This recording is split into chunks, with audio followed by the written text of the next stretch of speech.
Hello Jup community, my name is Seb Montgomery. I'm going to talk to you about how much work goes into a video. That way you know how much effort goes in, how creators think. Personally, you may want to actually embark on a creative journey, and next time you see a video that's maybe 30 seconds or even 10 minutes long, you'll have a better appreciation of what actually went into creating that. So stick around, I'm certain you'll learn something. Hello Jup community, my name is Seb Montgomery. I'm going to talk to you about how much work goes into a video. That way you know how much effort goes in, how creators think. Personally, you may want to actually embark on a creative journey, and next time you see a video that's maybe 30 seconds or even 10 minutes long, you'll have a better appreciation of what actually went into creating that. So stick around, I'm certain you'll learn something. Firstly, let's go to YouTube. Everybody knows YouTube. Everybody knows Mr. Beast. Essentially the most obsessive content creator out there. His goal is just to get more views. And my viewpoint for Jup is to get more views because that's how it grows the entire Jup ecosystem. Now, how do we create the Mr. Beast effect with crypto content? Well, nobody's ever worked it out, so we basically need to work that out. Essentially, Mr. Beast works by engaging you. So the ultimate goal with Jupiter's YouTube channel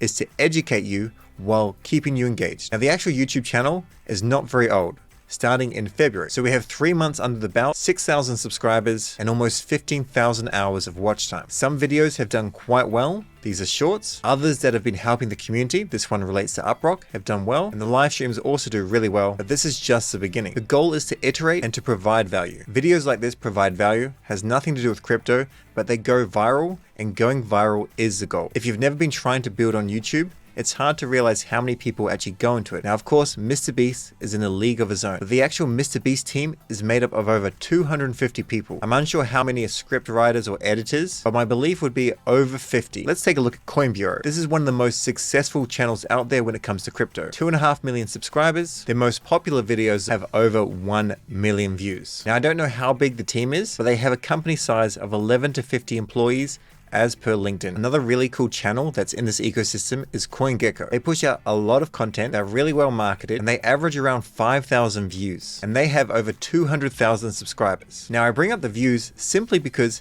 they have 5,000 views at present. But if we go to videos and then have a look at popular, we can see some of their more successful videos have a lot more, such as this video here on Phantom Wallet. Now, I hope they continue to grow, but I think Jup will actually surpass them. So now you probably understand it's not a one-man band. Let's go through how much work it actually takes. We'll just quickly touch on this, but essentially analytics is what we need to use. When not editing, we need to study analytics to work out how more people will click on the videos. Using tools such as TubeBuddy and vidIQ will give us trends and actionable intel to boost the views. The video normally starts with a weekly live stream. There's been 14 planetary calls. Cash and Meow will jump on a stream with multiple people from the ecosystem, explaining the dApps and going through news and noteworthy events. This live stream has over 10,000 people tuning on Twitter and thousands on YouTube. We then get all the video files. This is Premiere Pro, and all these video files, each one on their own track, is a different person speaking. There's normally a couple of gigabytes of files here, and quite often it's about an hour and a half worth of footage. So Uplink's lead editor, Pedro,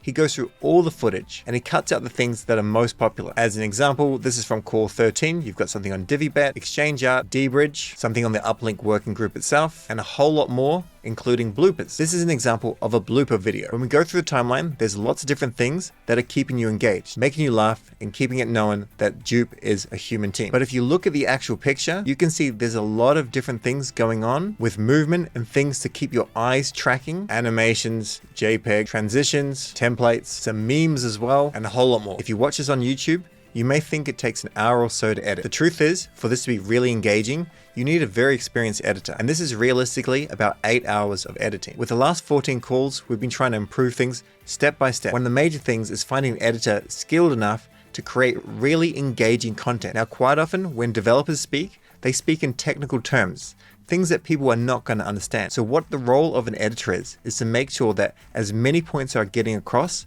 with what we call B-roll. In order to get B-roll, we have to find the right image. In order to do that, we need to go to the dApp, learn the dApp. Sometimes we can just take screenshots. Sometimes we have to make things. Sometimes we have to get a wallet, do the transactions, record the screen in order to convey what we want to convey about that particular dApp or that ecosystem partner. So as we scrub through the timeline, you'll see there's different things in here. The whole goal of video is to keep you engaged, keep you learning, providing value to the Jup DAO, growing the Jup DAO, and of course, providing value to dBridge and whatever partners are actually featured. Now, as we go through this, it may seem simple. The reality is that most editors would not get through this within 20 hours. And yet if you look at this, it looks very, very simple. Now keep in mind there's no direct comparison between MrBeast and Jupe yet, but a MrBeast video will have thousands and thousands of hours of editing. There's other little differences as well. As an example, sometimes in this video, there's sound effects. Sometimes there's also background music. If there's no background music, or if it's out of place, or if it's too loud, then it feels like something's just missing. We also see down here an audio track. This audio track is actually all the voices combined, exported, and then fixed up. I'll go over audio shortly and tell you how it works. Now here's an example of content which is done by a trainee editor. All the person has done is cut out things that they think shouldn't be in there, because in general a clip needs to be short enough that you're going to watch the whole thing or as much as possible. If it's 3 minutes versus 6 minutes, a lot more people will actually watch the 3-minute clip. You can see this edit is 7 minutes. There's a real skill to keeping things short and concise. This is an example of a transition to go from one scene to the next so that you know that there's been a change, and it also has different sound effects. This has the Jupe colors, and the goal is just to keep retention. Then we have animations like this to make sure that people are following the right Twitter accounts so they can get more information and stay safe and going to the correct links. Then of course, tutorial videos. Tutorial videos need more research and understanding so that we can seamlessly take someone through step by step, because adapt becomes the biggest app and brings on a lot more people by showing you how you do things. It's relatively simple.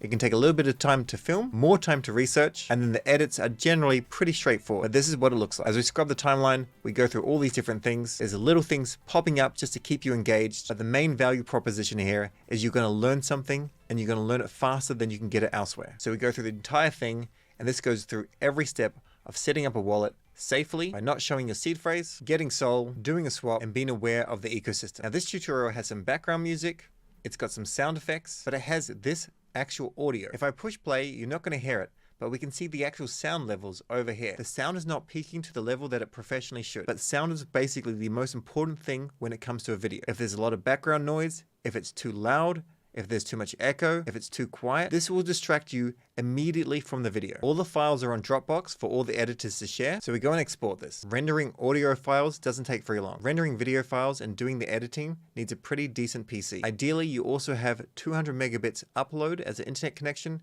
and 200 megabits or more download. Now we edit the audio. We take this file and we drop it into a software called Isotope. Essentially, if we have a look at this, we can basically see it's not loud enough. In fact, for the last 30 seconds, you've been listening to me at lower volume. And now I'm going to start using the proper volume. We'll do a couple of changes and let's have a look and see what it looks like. So this is what our audio looks like now. You can see it's loud enough. It's not peaking, meaning it's not getting to that point where it redlines. But we essentially go from -19 to about -3. This is a perfect spot done by professional podcasts, TV shows, and other things like that. Now we're back into Premiere. We add in the audio. We unmute everything. We make sure it lines up with the 2 different tracks. And if it's good, we mute the first track, take the files, and then we go and export the video. Then the video file is reviewed. Everything should be actioned. Then it's re-exported and then re-reviewed. After that's all done, it goes on YouTube. All the information is given, as well as exact timestamps, so you can find the information you're after. Then thumbnails are done. All the correct links are added. Tags are added as well. And also subtitles are added. This means every word is listened to. It's corrected. It's then exported. It's uploaded. And then using YouTube, we manually add with auto-translate all the other languages that we deem are popular, with the goal to add a lot more in the future as required. This means when you're watching a video, you can just come here, turn them on, and if you need to, just come here and just change the language. Now that's just a little bit of what goes into running a YouTube with the goal to make it insanely massive. Content is king, and video content is king of the kings. This is the best way to onboard tens and then hundreds of millions into the Jupiter ecosystem. And as I mentioned in the beginning, there's a lot that goes into creating content. Now just go to vote.jupe.ag, go and vote for this proposal, and let's grow this pie.